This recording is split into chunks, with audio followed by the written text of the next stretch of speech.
ఒకడానికి కానీ దేవుని సెలవు లేకుండా చేపలు కూడా పడవు. అందుకే మనం యెహోవాను లక్ష్య పెట్టాలి, దేవుణ్ణి క్రీస్తును లక్ష్య పెట్టాలి. మన ఇష్టానుసారంగా మనం వెళ్తే మాత్రం దేవుడు ఏం చేస్తాడు, ఆ పంటను నాశనం చేస్తాడు. కాబట్టి ఇదేదో పురుగు వచ్చిందని చెప్పి మనం ఏదో మందు వేయడం వల్ల అది మన అనేక రోగాలు తెచ్చి పెడుతున్నాయి ఇంకా ఆ పంట వల్ల. అలాంటి కూరగాయలు తినడం వల్ల, అలాంటి ఫ్రూట్స్ తినడం వల్ల మనకేమొస్తుంది, ఇంకా రోగాలే. దేవునికి లోపడదాం అని లేదు ఎవరు కూడా. పంట పండించే ప్రతి రైతుకి లేదు, గవర్నమెంట్ కూడా లేదు. ఇంకా గవర్నమెంటే మందు సరఫరా చేస్తున్నాయి, మందులు ఎరువులు సరఫరా చేస్తుంటాయి. ఎందువల్ల? వారికి జ్ఞానం లేక. ఎందుకంటే ఇది దేవుని ప్లాన్.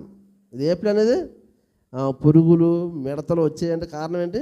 మీరు దేవుని మాట వినట్లేదు. మీరు వారి ఇష్టానుసారంగా వారి ప్రవర్తన సరిగా లేదు. వారి